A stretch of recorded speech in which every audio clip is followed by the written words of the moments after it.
नमस्कार दोस्तों, आज फिर आपके लिए एक नया वीडियो लेकर आए हैं जिसमें सेकंड ग्रेड जो आपकी एसएसटी है उसके अंदर हिस्ट्री का एक महत्वपूर्ण टॉपिक है, जिसमें से हर एग्ज़ाम्स में एक या दो क्वेश्चंस आते हैं जिसमें कहा जाता है भक्ति काल। और भक्ति काल के अंदर दो कॉन्सेप्ट आते हैं, एक सूफी और एक भक्ति।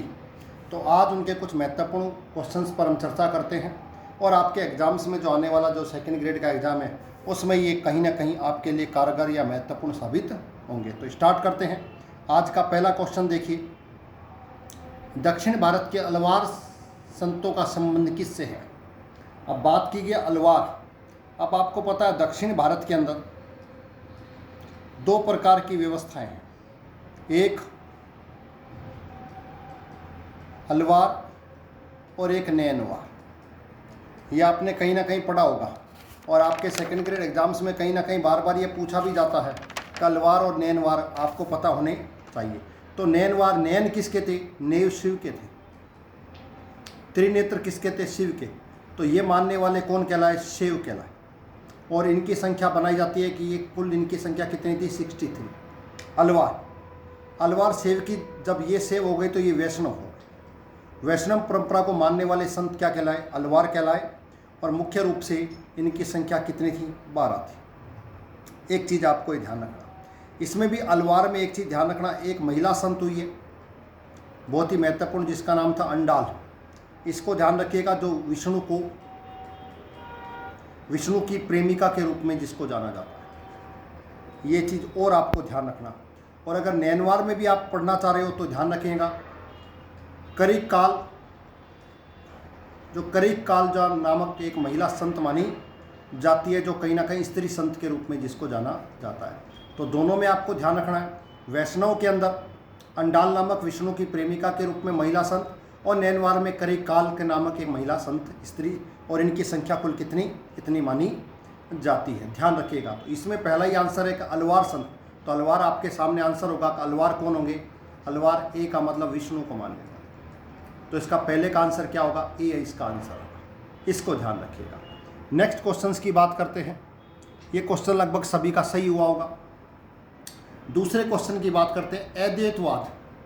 अब अद्वैतवाद का एक चीज़ को समझ लीजिए, वाद कई तरह के आपके एग्जाम्स में पूछे जाते हैं, उनको याद रखिएगा। एक है अद्वैतवाद, एक है द्वैतवाद, एक है द्वैताद्वैतवाद, एक है विशिष्ट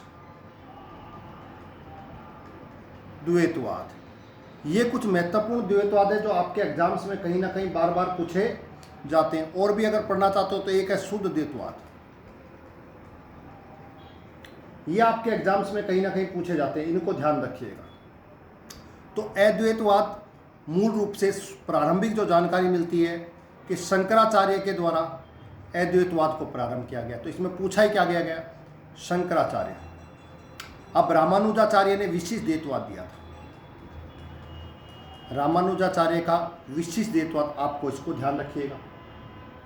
दूसरा निम्बार्काचार्य। निम्बार्काचार्य के बारे में आपको पता है, निम्बार्काचार्य ने द्वैताद्वैतवाद दिया था। द्वैताद्वैतवाद किसके द्वारा? निम्बार्काचार्य के द्वारा दिया गया। इसको भी आपको एग्जाम्स में क्या रखना है? याद रखना है। ये बार बार कहीं ना कहीं पूछा जाता है। द्वैतवाद की बात करें तो ये माधवाचार्य ने दिया था, इसको ध्यान रखिएगा। और ये जो है शुद्ध द्वैतवाद, तो शुद्ध द्वैतवाद वल्लभाचार्य, या इनको दूसरे नाम से जाना जाता है विष्णु स्वामी के नाम से, विशंबर के नाम से भी। तो वल्लभाचार्य के द्वारा शुद्ध द्वैतवाद, निम्बार्काचार्य के द्वैताद्वैतवाद, रामानुजाचार्य के विशिष्ट द्वैतवाद, और अद्वैतवाद किसने दिया? शंकराचार्य ने। इस तरह का क्वेश्चन भी आपके एग्जाम्स में बार बार पूछा जाता है, ध्यान रखिएगा। थर्ड नंबर का क्वेश्चन, निम्न में से कौन सा संत महाराष्ट्र में अस्पर्श यानी कि छुआछूत, इसको ध्यान रखिएगा। ये आपके एग्जाम्स में बार बार पूछा जाता है, इसको ध्यान रखिएगा। कौन से ऐसे संत हैं जो अस्पर्श, जिन्होंने स्पर्श की जाने वाली जाति से जिनका संबंध कहीं ना कहीं संबंध था? तो उसमें तुकाराम आपको पता होगा, नामदेव आप जानते होंगे, चोखा मेला को भी आप जानते होंगे, और कहीं ना कहीं रामदास को भी आपने एग्जाम्स में कहीं ना कहीं पढ़ा होगा। तो इसका ध्यान रखिएगा। सबसे बात करें कि तुकाराम के बारे में, समझिए ये सब के सब कहीं ना कहीं कहाँ से हैं, महाराष्ट्र से हैं। और जब महाराष्ट्र में बात करी तो सबसे पहले बात करो तुकाराम के बारे में। तो तुकाराम एक तो ध्यान रखिएगा ये शिवाजी के समकालीन थे, शिवाजी के समकालीन इनको माना जाता है। पहली चीज़ तो इनके बारे में स्पष्ट ध्यान रखिएगा। और इन्होंने जो उपदेश दिए वो किस एक ग्रंथ के अंदर इनको सम्मिलित किया गया, तो उनके उपदेश अभंग नामक एक ग्रंथ के अंदर इनको शामिल किया गया। तो तुकाराम इसका ध्यान रखिएगा। बात करें नामदेव को लेकर, तो नामदेव के बारे में ध्यान रखिएगा। नामदेव प्रारंभ में कहीं ना कहीं आपको डाकू प्रारंभ में ये डाकू थे और बाद में ये संत के रूप में माने जाते। इन्होंने कहा था एक पत्थर अगर पूजा जाता है, एक पत्थर पूजा जाता है तो फिर दूसरे पत्थर को ठोकर क्यों मारी जाती है। ठीक है, इसको ध्यान रखिएगा। ये कहीं ना कहीं ध्यान रखिएगा सूफी मत से कहीं ना कहीं प्रभावित आपको दिखाई देंगे नामदेव। तीसरी बात करें चोखा मेला की, तो चोखा मेला के बारे में ध्यान रखिएगा। चोखा मेला जो थे ये कहीं ना कहीं ये जो ऊपर अपने नामदेव पढ़ा है, इन नामदेव के गुरु के रूप में थे। यानी कि नामदेव के गुरु कौन, चोखा मेला। और ये महार जाति से थे। आपको पता है महार जाति से ही आपको भीमराव अंबेडकर भी दिखाई देंगे। तो कहीं ना कहीं ये दलित थे और आपके एग्जाम्स में पूछा ही क्या है, अस्पृश्य। तो इसको भी आपको याद रखना है। दूसरी बात लास्ट रह गई रामदास। रामदास को शिवाजी का गुरु माना जाता है और इन्होंने एक महत्वपूर्ण ग्रंथ लिखा था जिसका नाम था दासबोध। ये छोटी सी डिटेल आपको इनके बारे में पता होनी चाहिए। तो इसका आंसर क्या होगा, से इसका आंसर होगा। नेक्स्ट क्वेश्चन की बात करते हैं। नेक्स्ट क्वेश्चन देखिएगा। निम्न में से किसे महाराष्ट्र का कबीर कहा जाता है। महाराष्ट्र से आपके एग्जाम्स में हर बार कोई ना कोई क्वेश्चन पूछा जाता है, इसको भी ध्यान रखिएगा। महाराष्ट्र एक इम्पोर्टेंट स्टेट हो गया जिनके बारे में बार बार आपसे पूछा जाता है। तो आपसे पूछा जाता है कि किन्हें कबीर कहा जाता है, तो ध्यान रखिएगा कबीर के रूप में महाराष्ट्र में नामदेव भी हैं, तुकाराम भी है, एकनाथ भी है, ज्ञानेश्वर भी हैं। इन तीनों के बारे में हमने बात करी। ज्ञानेश्वर के बारे में भी ध्यान रखिएगा। एक तो ज्ञानेश्वर ने जो आपकी भागवत गीता है, उस भागवत गीता का कहीं ना कहीं मराठी में अनुवाद करवाया, पहले तो ये ध्यान रखिएगा। दूसरी, इन्हें मराठी साहित्य का जनक भी कहा जाता है। एक चीज और ध्यान रखिएगा, मराठी साहित्य का जनक कहा जाता है इनको, जनक, ये याद रखिएगा। ठीक है। और तीसरी, इन्होंने क्या कहा, अगर इनके स्थानीय भाषा उस समय ज़्यादा प्रभावी नहीं थी तो इन्होंने कहा था अगर संस्कृत देव भाषा है तो क्या मेरी जो मातृभाषा है जिसे मराठी कह रहे हो, क्या वो दस्यु या डाकू के रूप में है, इसको ध्यान रखिएगा। तो ये ज्ञानेश्वर के बारे में आपको पता होना चाहिए कहीं ना कहीं आपके एग्जाम। अब पूछा क्या गया, कबीर। तो कबीर के बारे में ध्यान रखिएगा कि राजस्थान, ये महाराष्ट्र का जो कबीर है, महाराष्ट्र का कबीर मुख्य रूप से किसको माना जाएगा, तुकाराम को माना जाएगा। और तुकाराम के बारे में मैंने अभी कहा था ये शिवाजी के समकालीन है। और दूसरा, इनके जो ग्रंथ हैं उनको किस नाम से जाना जाता है, अभंग के नाम से भी जाना जाता है। और इन्होंने कोटेशन कही थी वो भी याद रखिएगा। इन्होंने कहा था मैं पाषाणों को रुला दूंगा, यानी कि मैं पत्थरों को भी रुला दूंगा, ये तुकाराम के बारे में कही थी। तो तुकाराम को महाराष्ट्र का कबीर भी कहा जाता है। ठीक है। नेक्स्ट क्वेश्चन की बात करें। गांधी जी के प्रिय भजन वैष्णव जन तेने कहिए कि पीर पराई जाने ना की रचना किसने करी, ये क्वेश्चन आपके एग्जाम्स में बार बार पूछा जाता है। तो ध्यान रखिएगा शंकरदेव के बारे में। शंकरदेव आसाम से संबंधित थे, इसको भी ध्यान रखिएगा। शंकरदेव का संबंध कहाँ से था, आसाम से था, इनको ध्यान रखिएगा। इन्होंने भी ध्यान रखिएगा कृष्ण की पूजा करी है। और इन्होंने एक नया संप्रदाय चलाया जिसको शरण संप्रदाय कहा जाता है। और कई जगह पर आपको ये भी देखने को मिलेगा इन्हें आसाम का चैतन्य महाप्रभु भी कहा जाता है। वैसे चैतन्य महाप्रभु कहाँ के थे, महाराष्ट्र, वो बंगाल के थे, सॉरी। और जबकि इन्हें आसाम का चैतन्य महाप्रभु के नाम से जाना जाता है। और इन्होंने कृष्ण की मूर्ति पूजा की आलोचना करी थी। अब देख लीजिए, कृष्ण की मूर्ति पूजा की क्या करी, इन्होंने आलोचना करी थी। एक चीज़ तो ध्यान रखिएगा। रामदास के बारे में हम अभी बात कर चुके हैं। नरहरि दास का भी संबंध आपको कहीं ना कहीं दिखाई देगा। और इसके बाद बात करें नरसिंह मेहता, तो देखिए ये जो नरसिंह मेहता का संबंध है ये एक तो ध्यान रखिएगा गुजरात से थे, और गुजरात की बात करें तो गांधी जी भी कहाँ के थे, गुजरात के थे, इनको ध्यान रखिएगा। और इन नरसिंह मेहता के द्वारा ये आपको भजन दिखाई देगा, ये भजन के रचयिता इन्हीं को माना जाता है। और नरसिंह मेहता की एक किताब जरूर याद रखिएगा, एक ग्रंथ जरूर याद रखिएगा, क्योंकि ये पूछा जा सकता है, सुरती संग्राम।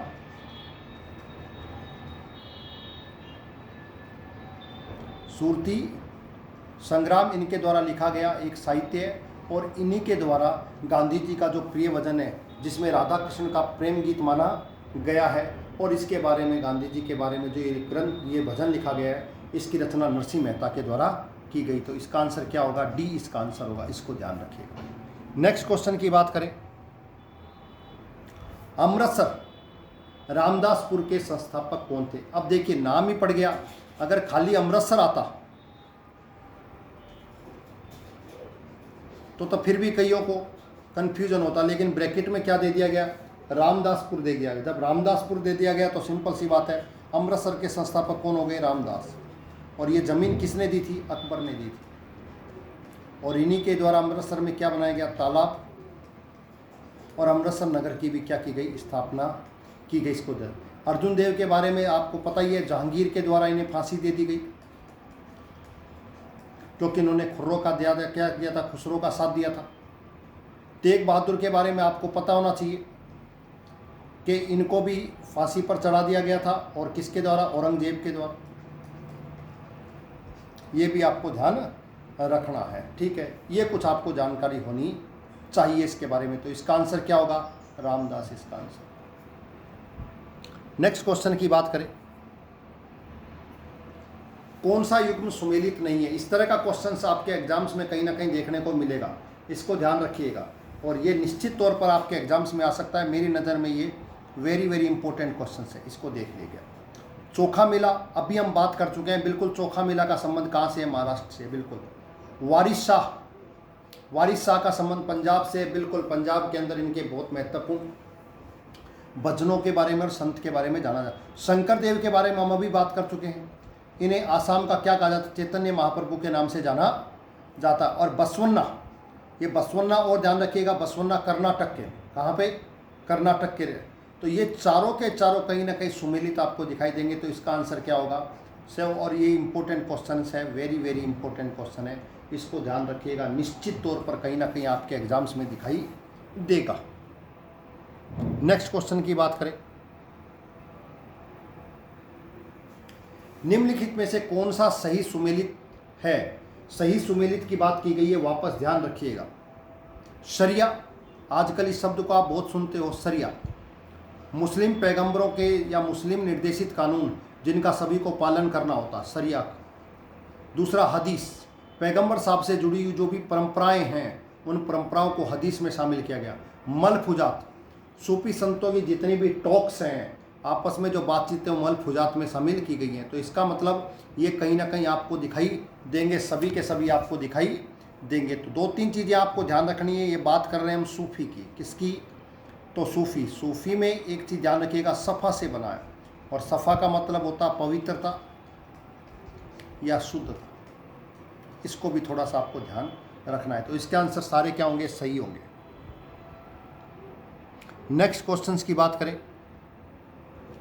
ये कुछ महत्वपूर्ण सिलसिलों की बात की गई है, और आपके एग्जाम्स में कहीं ना कहीं पूछा भी जाता है कि इसमें से कौन सा सही है और कौन सा सही नहीं है, इसको ध्यान रखिएगा। तो चिश्ती सिलसिला, किसी को सोचने की ज़रूरत ही नहीं है कि चिश्ती सिलसिले का कौन हो सकता है, मोइनुद्दीन चिश्ती आपको दिखाई कहीं ना कहीं देंगे। सुहावर्दी सिलसिला, बिल्कुल शहाबुद्दीन सुहावर्दी ही इसके संस्थापक के तौर पर माने जाते हैं। मुल्तान में इनके नाम और क्षेत्र भी याद रखिएगा। फिरदौसी, बिल्कुल फिरदौसी के बारे में ध्यान रखिएगा। शेख बदरुद्दीन समरकंदी इनके मुख्य संस्थापक के तौर पर जाने जाते हैं, और ये कहीं ना कहीं फिरोज तुगलक के समकालीन भी माने जाते हैं, इसको भी ध्यान रखिएगा। फिरोज तुगलक के समकालीन माने जाते हैं। सत्तारी जो सिलसिला है वो सत्तारी सिलसिला नियामतुल्लाह के द्वारा स्थापित नहीं किया गया, इसको थोड़ा सा आपको ध्यान रखना है, क्योंकि एग्जाम्स में इस तरह का पूछ लिया जाता है। नियामतुल्लाह का संबंध जो है वो कादरी सिलसिले से, ध्यान रखिएगा। नियामतुल्लाह जो है उनका संबंध आपको कहीं ना कहीं कादरी सिलसिले से मिलेगा, कादरी सिलसिला, इसको ध्यान रखिएगा, ठीक है। सिंध के क्षेत्र में, सिंध वाले क्षेत्र में। अब बात करें फिर, जब सत्तारी की बात करें तो सत्तारी सिलसिले का संस्थापक कौन था? तो सैयद अब्दुल सत्तारी, ये ध्यान रखिएगा, सैयद अब्दुल सत्तारी को संस्थापक माना जाता है। कौन सा? सत्तारी सिलसिले का। एक चीज़ तो ध्यान रखिएगा। और ये सिलसिला कैसा था? आराम पसंद सिलसिला था, आराम से अपना जीवन यापन करते थे। समझ में आ गया? इसको ध्यान रखिएगा। और ये स्वयं को सुल्तान मानते थे, स्वयं को सुल्तान मानते थे, और जो अपने शिष्य थे उन शिष्यों को सैनिक के रूप में मानते थे। ये भी आपको कहीं ना कहीं दिखाई देगा, इसको तो ध्यान रखिएगा। इसका आंसर क्या होगा? सत्तारी इससे रिलेटेड नहीं है। जो नियामतुल्लाह है उसका संबंध कादरी सिलसिले से। किससे? कादरी। ठीक है, नेक्स्ट क्वेश्चंस की बात करें। सूफी विचारों पर आधारित, सूफी विचारों पर आधारित कश्फ उल महजूब, पर्दे वाले की बेपर्दी, इसका मतलब क्या होता है? कश्फ उल महजूब का अर्थ ही क्या है? पर्दे वाली बेपर्दी की रचना किसके द्वारा की गई? ये क्वेश्चंस आपके एग्जाम्स में पूछा भी गया है, इसको ध्यान रखिएगा। और कभी ना कभी दोबारा आने की संभावना है, सेकंड ग्रेड में पूछ लिया गया है, तो इसको बताने की ज़्यादा आवश्यकता नहीं है। अबुल हसन अल हुजूरी के द्वारा ये पुस्तक लिखी गई है, रचना लिखी गई है, इसको ध्यान रखिएगा। ये आपके एग्जाम्स में ऑलरेडी पूछा जा चुका है। नेक्स्ट क्वेश्चंस की बात करें। किस सूफी संत की कुछ पंक्तियां सिखों के आदि ग्रंथ में सम्मिलित हैं? ये ध्यान रखिएगा, सिखों के आदि ग्रंथ में बात की जा रही है, और जब की जा रही है तो निजामुद्दीन औलिया, पहली बात तो निजामुद्दीन औलिया के बारे में ध्यान रखिएगा। ये जो निजामुद्दीन औलिया है इनके बारे में ध्यान रखिएगा। इन्होंने 7 सुल्तानों का शासन देखा, पहली चीज़ तो ये ध्यान रखिएगा। कितने? 7 सुल्तानों का शासन देखा। और इनका एक बहुत ही महत्वपूर्ण कोटेशन है, हनूज दिल्ली दूरस्त, हनूज दिल्ली दूरस्त, यानी कि दिल्ली अभी दूर है। जब गयासुद्दीन तुगलक आ रहा था तो उसने कहा कि मैं दिल्ली पहुंच रहा हूं, और जो भी आपको पहले जितने भी गिफ्ट्स, जितने भी पुरस्कार, जितने भी पैसा, जितने भी कुछ भी दिया गया वापस आपको लौटाना पड़ेगा। तो उन्होंने कहा था ठीक है लौटा दूंगा, लेकिन आप दिल्ली तो आइए। हनूज दिल्ली दूर, अभी बहुत दिल्ली अभी दूर है, इसको ध्यान रखिएगा। और वह ये कि दिल्ली पहुंचते ही दरवाज़ा गिरने से उनकी मृत्यु हो गई। एक चीज़ तो ये ध्यान रखिएगा। और एक चीज़ और ध्यान रखिएगा, इन्हें योगी सिद्ध के नाम से भी जाना जाता है, क्योंकि ये योगी क्रियाओं में बहुत ही महत्वपूर्ण, या इन्होंने योगी क्रियाएं बहुत ज़्यादा सीखी थी, इसको ध्यान रखिएगा। और इन्हें महबूब इलाही के नाम से भी जाना जाता है। तो ये इनके बारे में ज़रूर ध्यान रखिएगा, क्योंकि इनसे एग्जाम्स में पूछा जा सकता है। योगी सिद्ध के रूप में जाना जाता है, और महबूब इलाही के रूप में जाना जाता है, या सुल्तान औलिया के नाम से भी इनको जाना जाता है। बख्तियार काकी खिलजी, आपको पता है कि कुतुबुद्दीन ऐबक ने इन्हीं के नाम से क्या बनाई थी? कुतुब मीनार का निर्माण कराया था। कुतुब मीनार का निर्माण कराया था किसने? कुतुबुद्दीन ने, इन्हीं के नाम से। पहली चीज़ तो ये ध्यान रखना। अब ये कुतुबुद्दीन बख्तियार काकी, ध्यान रखिएगा, ये शिष्य किसके थे? ये शिष्य के रूप में किसके थे? मोइनुद्दीन चिश्ती के। मोइनुद्दीन चिश्ती के ये क्या थे? शिष्य थे, ये ध्यान रखिए। बात करें नसीरुद्दीन चिराग ए दिल्ली, नसीरुद्दीन चिराग ए दिल्ली, ये ध्यान रखिएगा। ये नसीरुद्दीन चिराग, या इन्हें चिराग ए दिल्ली के नाम से जाना जाता है। ये नसीरुद्दीन शिष्य किसके थे? ये नियाम, आपको पता है निजामुद्दीन औलिया के कहीं ना कहीं शिष्य दिखाई देंगे। निजामुद्दीन औलिया के और भी शिष्य थे, जिसमें एक महत्वपूर्ण शिष्य आप सभी ने नाम सुना होगा, अमीर खुसरो। अमीर खुसरो, इसको ध्यान रखिएगा। और फदरुद्दीन गज ए शंकर, ये इंपॉर्टेंट ध्यान रखिएगा। फदरुद्दीन गज ए शंकर के नाम से जिसको जाना जाता है, इनको बाबा फरीद भी कहा जाता है। और बाबा फरीद के नाम से ये सिखों में प्रसिद्ध है। और सिखों का जो मूल ग्रंथ है, प्रारंभिक ग्रंथ, जिसे आदि ग्रंथ के रूप में जाना जाता है, उसी में इनके कहीं ना कहीं पंक्तियां, इनके दोहे क्या किए गए हैं? शामिल किए गए। ये पंजाबी भाषा के प्रथम कवि भी माने गए। पंजाबी भाषा के प्रथम कवि, ये याद रखिएगा, एग्जाम्स में पूछा जा सकता है।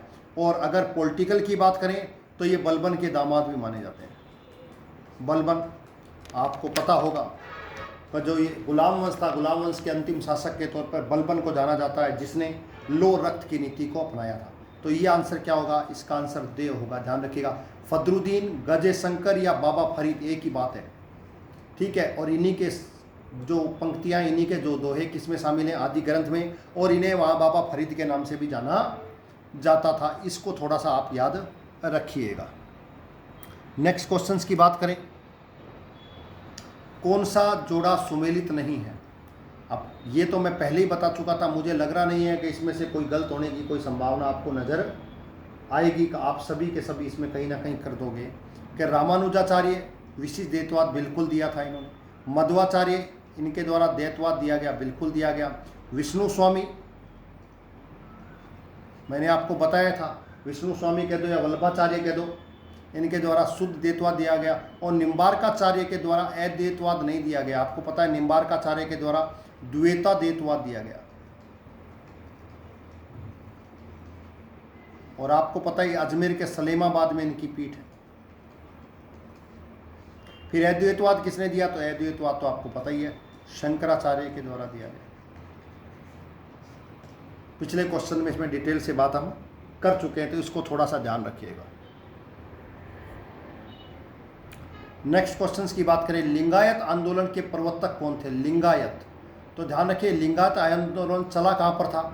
ये चला गया था कर्नाटक। पहले तो ये ध्यान रखें, इम्पोर्टेंट। आपके एग्जाम से पूछा जाए कि लिंगायत आंदोलन चलाया कहाँ गया था, तो लिंगायत आंदोलन चलाया कहाँ गया था? चलाया गया था ये कर्नाटक में। और एक आदमी का नाम आपने सुना, चन्ना बसवा, गल दे दिया इसका, बसव या बसवन्ना और चन्ना बासव, इन दोनों को कहीं ना कहीं प्रवर्तक माना जाता है। किसका? लिंगायत आंदोलन का। और ये कहाँ पर हुआ था? कर्नाटक में चलाया गया था। शंकराचार्य, मध्वाचार्य के बारे में हम पहले ही डिटेल से बात कर चुके हैं, इसको ध्यान रखिएगा। नेक्स्ट क्वेश्चंस, किसे भक्ति आंदोलन का संस्थापक माना जाता है? अब भक्ति आंदोलन के बारे में 2-3 चीज़ें आपके दिमाग में रखनी चाहिए। भक्ति आंदोलन का संस्थापक, 2 चीज़ें दिमाग में रखनी है, कन्फ्यूजन होने की जरूरत नहीं। एक तो है उत्तर भारत में भक्ति आंदोलन। जब उत्तर भारत की बात आए तो आपको नाम याद रखना है रामानंद, पहली चीज। और इनके उपदेश किस में? हिंदी भाषा में। और इन्हीं के कितने शिष्य थे? 12 शिष्य थे। पहली चीज तो ध्यान रखनी। अब पूछा क्या गया? उत्तर भारत नहीं पूछा गया, पूछा गया भक्ति आंदोलन का संस्थापक कौन था, फाउंडर कौन था? शंकराचार्य हो नहीं सकते, मध्वाचार्य हो नहीं सकते, निम्बार्काचार्य हो नहीं सकते। शंकराचार्य ने आपको पता है अद्वैतवाद दिया, मध्वाचार्य ने द्वैतवाद दिया, निम्बार्काचार्य ने द्वैतवाद दिया, और रामानुजाचार्य ने कौन सा वाद दिया? विशिष्ट द्वैतवाद दिया। और रामानुजाचार्य को भक्ति आंदोलन का क्या माना गया? संस्थापक माना गया। इसको ध्यान रखिएगा। इस तरह के क्वेश्चंस आप भक्ति आंदोलन के, ये तो ऑप्शन ठीक है, किसी ऑप्शन में आपको पहले ही ऑप्शन में क्या दे दिया जाता?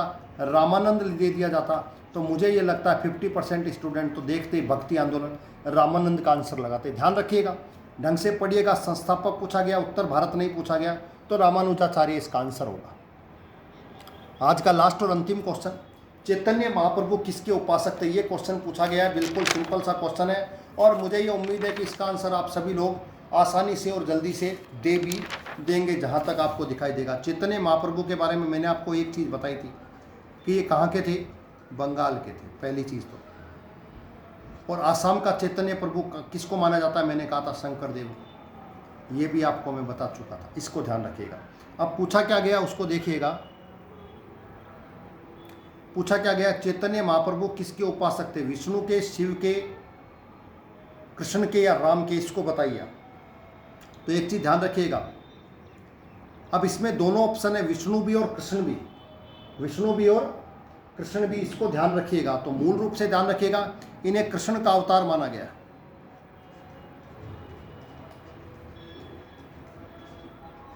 कृष्ण के अवतार के रूप में इनको जाना जाता है, पहली बात ध्यान रखिएगा। दूसरा, इन्होंने सगुण भक्ति की थी। सगुण भक्ति का मतलब साकार रूप में कहीं ना कहीं आपको दिखाई देगा। और इन्हें गौरांग महाप्रभु के नाम से भी जाना जाता है, मैंने कहा था आपको। गौरांग महाप्रभु कह दो या चैतन्य महाप्रभु कह दो, बात एक ही है। और इन्होंने एक संप्रदाय चलाया था, आपको पता होगा अगर आपने पढ़ा है तो, भेदवाद, ये ध्यान रखिएगा, भेदवाद संप्रदाय चलाया, या फिर इसको कह देते हैं महागौड़ीय संप्रदाय भी चलाया था। ये भी याद रखिएगा, एग्जाम्स में कहीं ना कहीं पूछा जा सकता। और इनका कई बार आज तक पूछा नहीं गया, लेकिन कई बार पूछ ले कि इनका मूल नाम क्या था, तो मैंने पहले ही बताया था विशंभर। इनका मूल नाम विशंभर है, इसको ध्यान रखिएगा, एग्जाम्स में पूछा जा सकता है। तो इसका आंसर क्या होगा? से इसका आंसर होगा। तो आज के लिए इतना काफ़ी है। नेक्स्ट वीडियो में कुछ और बचे हुए महत्वपूर्ण इस टॉपिक से क्वेश्चंस लेकर आएंगे, और ये टॉपिक आपके सेकंड ग्रेड एग्जाम्स में बार बार पूछा जाता है। प्लीज़ अगर ये वीडियो आपको अच्छा लगे तो प्लीज़ इस वीडियो को क्या करें, लाइक और शेयर करें। उस चैनल को ज़रूर सब्सक्राइब करें। सेकंड ग्रेड के लिए डेडिकेटेड एक चैनल है, ध्यान रखिएगा। एसएसटी को टारगेट करके हमने ये क्लास ली थी सेकंड ग्रेड के लिए। तो आज की क्लास के लिए थैंक यू वेरी मच।